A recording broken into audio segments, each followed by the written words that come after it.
Seja bem-vindo ao canal da I3 Church. Meu nome é Thiago Madruga e eu quero te encorajar a alinhar o seu coração à ministração do Espírito Santo nesta palavra. Compartilhe com seus amigos e familiares e saiba, Deus quer falar com você. Esteja pronto para ouvi-lo. Deus abençoe.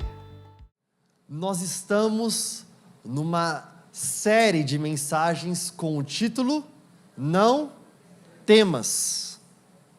Não tenha medo, não temas. Nós estamos finalizando essa série de mensagens exatamente hoje. No domingo que vem, nós teremos uma mensagem específica somente de Natal, maravilhosa. Mas temer o quê?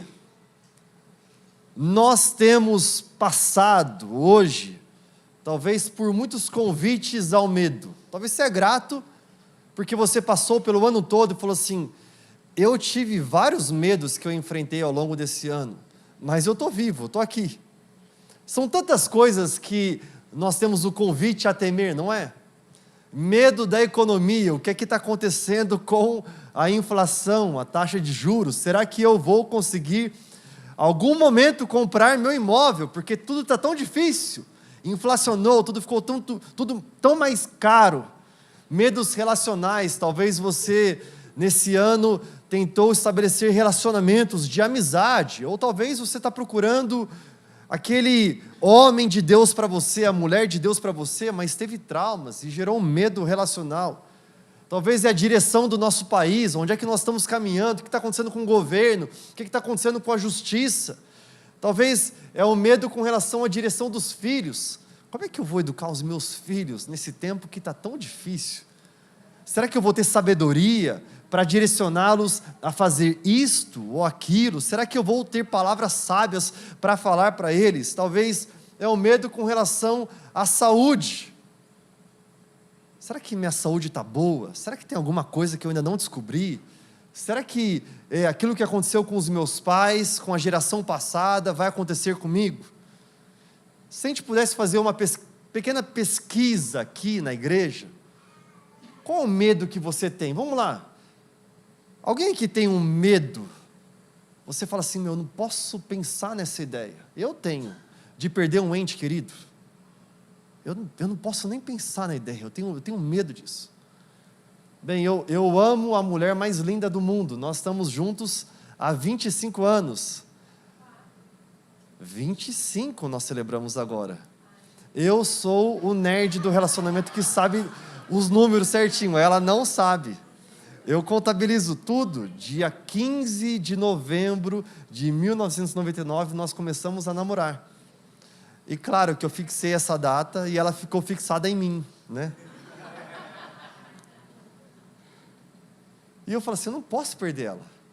A verdade é que toda vez que ela sai, eu estou esperando ela para chegar em algum lugar, seja na igreja, seja em casa, eu fico com medo que ela não vai chegar, porque ela está sempre atrasada.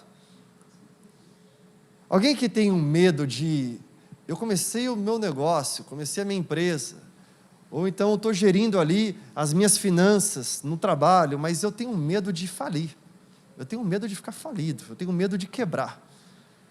Alguém aqui tem medo de altura? Fui convidado a pular de paraquedas no meio desse ano, alguns meses atrás, era uma surpresa. Algumas das ovelhas ouviram que eu tinha um sonho de pular de paraquedas. O Silvio organizou uma gangue. Eles me amarraram, vendaram os meus olhos, brincadeira, eles não fizeram nada disso, mas eles não me contaram. De repente eu estava no caminho indo para Boituva, descobrindo da minha esposa: aí, faz semanas que o pessoal preparou que você vai pular de paraquedas hoje. Eu falei: então, eu falei esse sonho no meio da pregação, mas assim, eu só falei.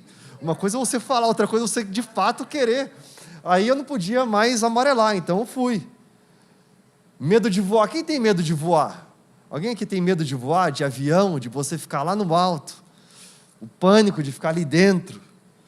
Medo de coisas estranhas, aranhas. Alguém aqui tem medo de aranha, de barata? Quem tem medo de barata? Alguém tem medo de barata? Só de imaginar. Existem alguns medos que são engraçados, o nome deles. Por exemplo, tem gente que tem medo de picles, sabia disso? Tem uma versão a picles, tem um nome esse medo: sourfobia ou dilofobia. O medo à barata, medo de barata, chama-se catsaridafobia. Uau, que nome. E tem gente que tem medo de palhaço. Algum trauma, alguma coisa aconteceu lá atrás e chama courofobia. Hoje eu quero falar com vocês sobre um medo que muitas pessoas têm, mas nem sempre reconhecemos. O medo de onde estamos de fato com Deus. Como é que eu estou de fato, a minha vida com Deus? Se de repente surgiu um funeral, se houver um problema assustador na saúde, em que eu se algo acontecer comigo, onde é que eu passaria a eternidade? Com Deus nos céus ou separado de Deus no inferno? É assustador porque muitos de nós que fizemos já muitas coisas ruins em nossas vidas, a gente olha para trás e fala assim, mas talvez eu não me sinto tão próximo a Deus. Eu não tenho certeza de onde é que eu estou de fato com Deus. E hoje nós vamos ler uma parte das Escrituras, em Lucas capítulo 2, que fala que um anjo apareceu a alguns homens. Nessas últimas semanas nós temos estudado que em 3 momentos na história de Natal, um anjo apareceu em 3 situações diferentes, a 3 pessoas diferentes, e disse esta palavra: não tenha medo. O título da mensagem de hoje é quando você não se sente bom o suficiente para Deus. Quando você não se sente bom o suficiente para Deus. Vamos orar? Pai, nós queremos ouvir a Tua palavra e que ela ministre aos nossos corações. A verdade é que quando nós olhamos para nós não nos sentimos bons o suficiente para Ti. Nós não queremos mais olhar para as nossas mãos, mas nós queremos olhar para a Tua palavra e aprender nela o que é que o Senhor tem para nos ensinar quanto a este medo. Fale conosco, ministre aos nossos corações. Em nome de Jesus, amém, amém. Lucas capítulo 2, versículo 8, diz que um anjo apareceu aos pastores, e havia, o que havia ali? Pastores, que viviam nos campos ali perto, guardando os seus rebanhos durante a noite. Um anjo do Senhor apareceu a eles, e a glória do Senhor brilhou ao redor deles, e eles ficaram como? Aterrorizados, com medo. Eles tiveram muito medo quando eles viram o anjo. Mas o que o anjo disse para eles? Não tenha medo. Na versão King James, não temas, não tenha medo, disse o anjo para eles. Por quê? Ele fala assim, eu trago a vocês o quê? Boas novas. E essas boas notícias causarão o quê? Grande alegria para todo o povo. Esta é a boa notícia. Hoje, na cidade de Davi, nasceu para vocês um Salvador, que é o Cristo, o Senhor. Ele diz, hoje nasceu para vocês um Salvador, o Messias, o Senhor. Primeira pergunta que talvez eles fizeram para si mesmos: se estamos sendo salvos, do que é que estamos sendo salvos? O que está acontecendo com a gente?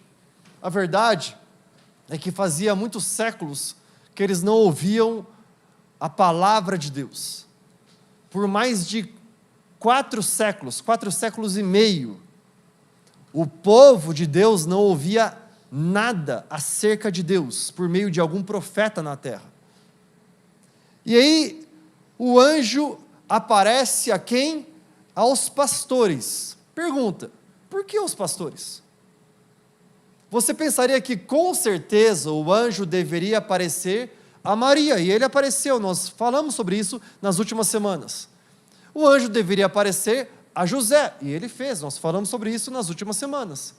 Mas além de Maria e José, A quem mais o anjo deveria aparecer? Talvez alguém da seita religiosa, um escriba, um fariseu. O anjo deveria aparecer alguém que é muito importante dentro da igreja. O pastor, o papa, o bispo, o apóstolo. Mas ele não faz isso. O anjo aparece a pastores. Quando nós vamos estudar acerca dos pastores na cultura judaica, nós vamos aprender que os pastores neste tempo, eles eram o nível mais baixo da sociedade. Eles eram desprezados pela maioria. Deixa eu explicar isso melhor para vocês. Na época dos patriarcas, eu estou falando aqui de Abraão, de Isaac, de Jacó, os pastores, eles eram muito bem considerados. Eles eram amados. Por quê? Porque eles pastoreavam as ovelhas. Mas depois, quando as 12 tribos de Israel migram para o Egito, a economia no Egito é diferente. A economia no Egito não é baseada no gado, nas ovelhas. A economia no Egito é baseada nos agricultores. Os egípcios, eles se baseiam na agricultura. E o que é que ovelha e cabra faz? Além de falar bé, bé, elas destroem as plantações. Aí os egípcios odiavam os pastores. Os fazendeiros odiavam os pastores. E a partir daí, como eles ficam muito tempo debaixo de uma realidade, cultura egípcia, eles adotam essa cultura. E eles agora, antes admiravam os pastores, mas agora eles rejeitam os pastores. Pastores que antes eram homens ricos, agora são homens pobres. Pastores que antes eram admirados, agora são homens rejeitados, homens indignos. Tem 3 razões pelas quais os pastores se sentiam distantes de Deus. Por isso que quando o anjo chega a eles, eles estão aterrorizados. Tem 3 razões pelas quais eles se sentiam assim. A primeira delas é que eles se sentiam indignos. Por causa da natureza do trabalho deles, eles eram párias em Israel. Cuidar das ovelhas tornavam eles cerimonialmente impuros. Depois de eles trabalharem com as ovelhas, o que eles ouviam dos fariseus, dos religiosos é: fiquem longe dos templos, porque vocês são impuros, vocês não são dignos. A mensagem aqui era clara da sociedade para eles: vocês não são bons o suficiente para Deus. E talvez você se sente exatamente assim, indigno. Talvez você se sente exatamente deste jeito: eu não sou bom o suficiente para Deus. Eu lembro quando eu era adolescente, criança, na verdade, como o Noah diz, o Noah tem 8 anos, meu filho, ele já fala que ele é pré-adolescente. Então eu estava ali da pré-adolescência. Eu quero compartilhar com vocês um pecado que eu cometi e que eu nunca compartilhei para ninguém na minha vida. É a primeira vez que eu compartilho, hoje. Eu lembro que eu estava na casa de um primo meu, e quando os primos se reuniam, eu, meu irmão Lucas, o Fernando, o Paulino, a gente só aprontava. Ficava descalço, shorts, sem camiseta, magrelinho, correndo por aquele bairro de chão batido, e explorando, querendo buscar alguma aventura. Mas a nossa busca por alguma aventura, eu lembro que a gente viu um terreno baldio, e a gente foi entrando ali, e nós vimos um gatinho. E uma das pessoas falou: e se a gente puder bater nesse gatinho? E aqueles pré-adolescentes que não tinham nada para fazer, começaram a colocar a natureza pecaminosa, maldosa, aqui dentro e para fora. De verdade, eu não tenho nenhum orgulho de compartilhar isso com você. Pelo contrário. É a primeira vez que eu digo isso. Que eu e meus primos nos juntamos para pegar pedaço de pau e trazer aflição a um pequeno gatinho. Logo depois de fazer isso, eu lembro que eu saí e eu comecei a chorar. E eu falei assim, como eu sou indigno. Eu lembro das palavras que eu ouvi, eu lembro como se fosse hoje. Você não vale nada. Eu tinha ouvido uma voz, parecia que da minha natureza pecaminosa, aqui dentro dizendo, vai ser divertido antes. Vai ser divertido. Mas logo depois, eu ouvi a mesma voz, dizendo bem audível, você não vale nada. Eu lembro que o meu próximo ano, os meus próximos 2 anos, 3 anos, eu chegava na igreja e a canção estava rolando, a música estava acontecendo, eu queria levantar a minha mão para adorar a Deus, mas eu ouvia, por que você vai levantar a sua mão? Você não vale nada, você é indigno. Eu senti esse peso durante muito tempo. Talvez é algo privado, que você está enfrentando, que ninguém sabe. Talvez é um segredo, um pecado, talvez é algo que se tornou público, talvez você teve uma falência, e que você se envergonhou disso, e que foi triste para você, mas daí você se sentiu indigno, pensando que não vale nada, as pessoas te acusando, talvez foi um divórcio que aconteceu, por responsabilidade sua, ou talvez por parte de responsabilidade sua, mas a partir daí você começou a ouvir, você é indigno. Talvez é algo bobo que aconteceu, mas que trouxe indignidade para você. Talvez é porque você não orou com a sua família quando deveria orar. Talvez é porque você não abraçou quando deveria abraçar. E a acusação que você ouve dessa cultura, e talvez do inimigo falando para você, é que você é indigno. Como você, e como muitos outros, os pastores, eles se sentiram indignos. Mas os pastores não somente se sentiam indignos. Essa história diz para nós que eles se sentiam inadequados, sem educação.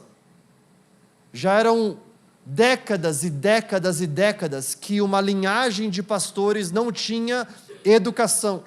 Eles eram considerados da segunda classe, eles não eram confiáveis. Um pastor nem mesmo podia ser chamado para ser testemunha num tribunal. Se você tivesse uma experiência em que o pastor viu que uma propriedade foi roubada, o pastor não poderia testemunhar lá, porque ele não tinha dignidade, ele não era adequado para fazer isso. No degrau mais baixo da estrutura social, cobradores de impostos, varredores de esterco, prostitutas e pastores andavam lado a lado. Talvez você pode se identificar com esses pastores quando nós comparamos uns aos outros e nós nos sentimos inadequados. Vale apenas uma comparação normal nossa para nós vermos. Aquelas pessoas sabem mais do que eu. Elas ganham mais do que eu. Talvez está chegando o momento do Natal e que você vê que a outra pessoa ganha mais presentes do que você ganha. Você vê que eles têm mais amigos, têm mais seguidores nas redes sociais, ou talvez seus amigos têm mais cabelo do que você. E você se sente inadequado. Espiritualmente, você talvez pense assim, mas eu não sei o suficiente da palavra de Deus. Eu tenho medo de orar em voz alta, porque eu não conheço muito bem a palavra de Deus.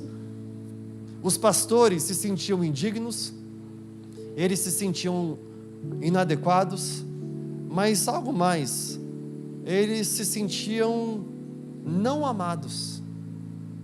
Eles não eram amados, a sociedade não amava eles, aonde quer que eles fossem, eles eram evitados pelas pessoas, não eram bem-vindos no templo, no mercado de trabalho, nos mercados. não eram famílias desejadas, nenhum pai queria que a sua filha se casasse com um pastor. Alguns de nós nos sentimos exatamente assim, indignos, inadequados e não amados. Talvez você se sente não amado porque o cônjuge te deixou. Talvez você se sente não amado porque você é um pai e uma mãe solteira tentando administrar tudo na sua casa e está difícil demais. Você pensa que você não consegue fazer tudo. Talvez foi por um erro financeiro que você cometeu. Uma ganância, uma vontade a mais e que trouxe grande prejuízo à sua casa e você se sente não amado, um fracasso financeiro. Talvez é porque você já está com a idade um pouco mais madura e você fala assim, mas os meus primos já se casaram, os meus irmãos já se casaram, eu não casei ainda, o que há de errado comigo? Talvez é um segredo que você guarda e você nunca contou ao seu esposo, sua esposa, e você está sofrendo sozinho. Talvez você pensa que se você compartilhasse, as pessoas vão rejeitar você, não gostem de você. Como é que Deus poderia então me aceitar se as pessoas vão me rejeitar? É interessante que o anjo, ele apareceu a esses pastores. Mas quando ele aparece a esses pastores, ele diz algo: eu tenho para vocês boas novas. Você que se sente indigno, inadequado e não amado, é exatamente para você que eu tenho boas notícias. A boa notícia é que Jesus Cristo, Salvador, nasceu. Essa notícia traz alegria para todo o povo, traz paz na terra. Olha o que diz no versículo 20 de Romanos 3:20. Olha o que o apóstolo Paulo fala para nós: pois ninguém pode ser justificado por Deus fazendo o que a lei ordena. Graças a Deus. Fala assim, graças a Deus. A lei ordena muitas coisas. A lei é um conjunto de normas, de leis, dizendo para mim, faça isso, faça aquilo. A partir dos 10 mandamentos, 613 leis foram derivadas. E o que o apóstolo Paulo fala para nós é que ninguém pode ser justificado. O que é ser justificado? É corrigir a sua vida com Deus, é alinhar a sua vida com Deus, fazendo o que a lei ordena. Mas fala ainda mais: a lei simplesmente nos mostra quão pecadores somos. Basta você olhar para a lei, você fala assim, eu sou pecador, eu não consigo. Mas agora Deus nos mostrou um caminho para sermos justificados diante dele, sem guardar os requisitos da lei. Somos justificados diante dele ao colocar nossa fé em Jesus Cristo. E isso é verdade para todos os que creem, não importa quem somos. Eu tenho 3 boas notícias sobre alinhar a sua vida com Deus. A primeira delas é esta: você não pode ganhar a aceitação de Deus observando a lei. É uma boa notícia. Os fariseus, eles tentaram com as 613 leis. Jesus Cristo torna tudo mais simples, falando assim, ame a Deus sobre todas as coisas e ame ao próximo como a ti mesmo. Mas mesmo isso nós não conseguimos fazer plenamente. O que o apóstolo Paulo fala para nós é que ninguém pode ser justificado diante de Deus por fazer o que a lei ordena, porque nós não conseguimos fazer plenamente o que a lei ordena. Sabe quando você sabe o que você precisa falar certo, mas sai o errado? Apóstolo Paulo fala sobre isso. O bem que eu quero fazer eu não consigo, mas o mal que eu não quero parece que naturalmente sai. Eu lembro de, no início, educando meu filho, eu queria educá-lo com sabedoria, com maturidade, com amor, mas eu via que dentro de mim havia uma criança que queria discutir com outra criança, e eu falando assim, essa criança precisa ter o ajuste, o molde do Espírito Santo para amadurecer e poder trazer amor a esta criança. A segunda boa notícia que nós temos é que o propósito da lei é mostrar sua necessidade de um Salvador. Este é o propósito da lei. Diz no versículo 20 ainda: a lei simplesmente nos mostra quão pecadores somos. O propósito da lei é mostrar que eu e você precisamos de um pecador, de um Salvador, porque nós somos pecadores. Quantos de nós reconhecem de fato que somos pecadores? Há um homem chamado Ray Comfort, em que ele, uma vez ao compartilhar uma palavra num público grande, ele disse assim: todos nós somos pecadores. Quem aqui pode atestar a isso? E poucas pessoas levantaram as mãos. Falou: nós não somos pecadores? Quem aqui em algum momento da vida já mentiu? Levanta a mão. Algum momento da sua vida você já mentiu? Eu não queria mentir. Eu lembro quando eu vi o meu filho: filho, não pode comer isso. Tudo bem? Tá bom, papai. Momentos depois eu vejo ele lambuzado. Filho, você comeu? Não comeu? Tá lambuzado. Quem que já roubou alguma coisa? Eu lembro que eu já roubei chiclete nas lojas americanas. E eu saí de lá mascando chiclete, pensando: eu estou mascando e indo para o inferno mascando chiclete. Deus me perdoa. Não tenho orgulho disso, de verdade. Eu não tenho orgulho do gatinho, daquilo que eu fiz, de verdade. Agora, essa pergunta que eu vou fazer, talvez você coloque a mão no seu peito aqui assim, ó, porque aí ninguém pode ver que está do seu lado, tá bom? Daí você só vai levantar o dedinho, tá bom? Só faz assim, ó. Você faz assim e já volta. Alguém aqui já cobiçou? Talvez você vai fazer assim, ó.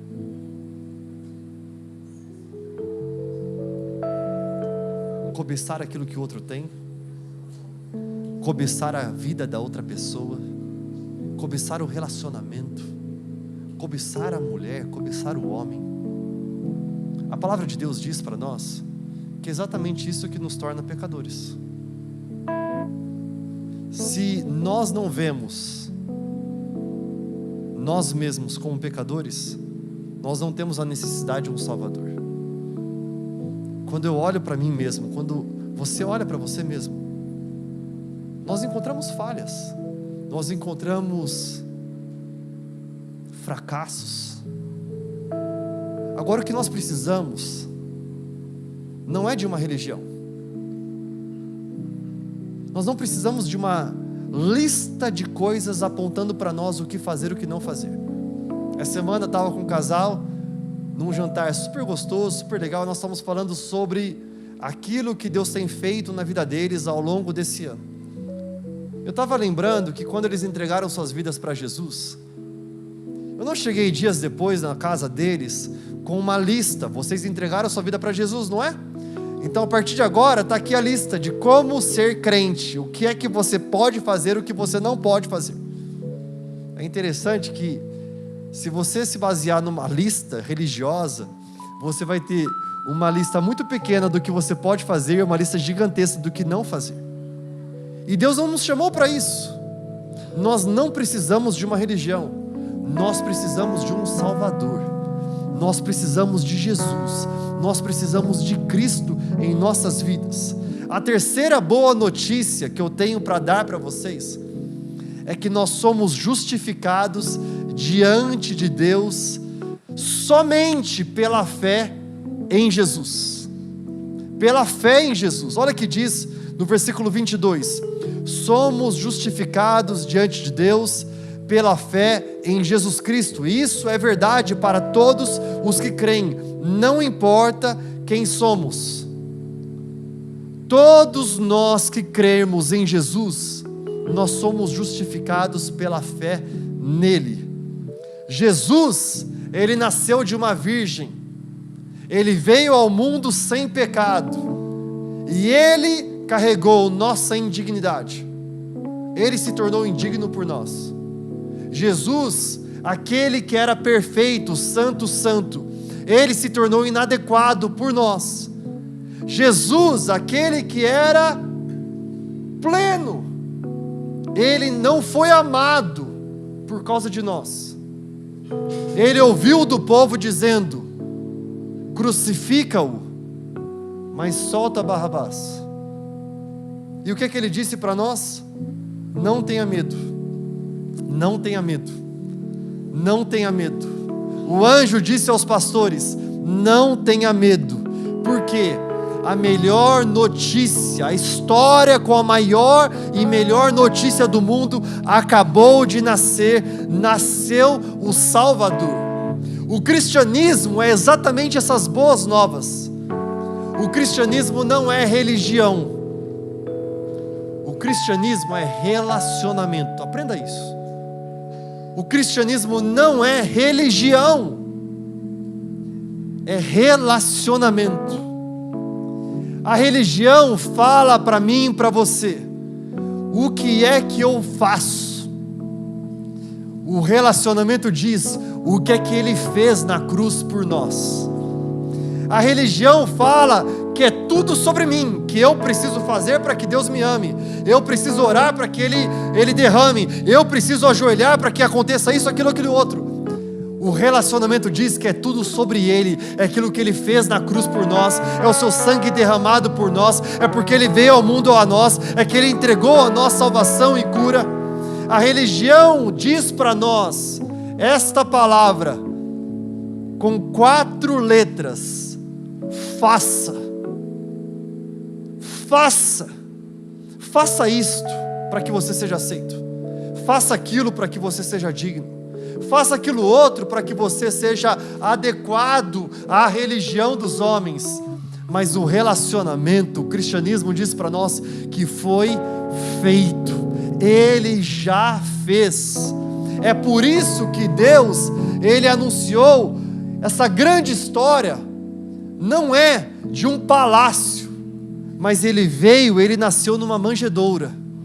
É por isso que Ele veio aos párias no campo, aos pastores rejeitados pela sociedade. É por isso que Ele chega para mim, para você, a nós, e Ele fala hoje de manhã: eu vim para trazer a você dignidade, eu vim para trazer a você amor, amor que você não pode encontrar em nenhum outro lugar. O que o cristianismo ensina para nós é que ninguém está muito longe que Deus não possa alcançar. É que ninguém está tão baixo que o amor de Deus não pode tocar. É que nenhum pecado é grande demais para a graça, a abundante graça de Deus. Jesus Cristo, Ele não veio ao mundo para o justo, Ele veio para o pecador. Ele não veio para o saudável, Ele veio para aquele que está doente. Por isso que Ele diz para nós: não tenha medo, eu tenho para vocês as boas novas. Jesus Cristo nasceu com grande alegria para todos da cidade de Davi. O presente veio a nós, Jesus Cristo nasceu. Será que você pode ficar de pé onde você está? Como é bom adorar a Deus com você. Graças a Deus pela tecnologia. Talvez você está numa outra cidade, estado, país ou continente, e nós estamos aqui juntos buscando a face de Deus. Eu quero compartilhar esse QR Code. Basta você apontar a câmera do seu celular para ele e você vai ser direcionado ao nosso WhatsApp. Nós queremos ouvir qual é o seu pedido de oração. Nosso time de intercessão está pronto para orar e interceder a Deus Pai por sua vida e sua família. Além disso, nós acreditamos numa igreja pastoral, em que as ovelhas são pastoreadas. Se você está precisando de um aconselhamento pastoral, talvez conversar, compartilhar aquilo que está acontecendo com você, eu quero dizer que nós estamos aqui a seu dispor, porque acreditamos que o reino de Deus é para ser vivido hoje. É por isso que nós vivemos em comunidade, próximos uns dos outros. Bem, essa palavra falou com você, não falou? Falou comigo de forma tremenda e eu quero te encorajar. Compartilha com seus amigos, familiares. Vamos juntos compartilhar as boas novas do reino de Deus e da palavra de Deus. Deus abençoe muito você.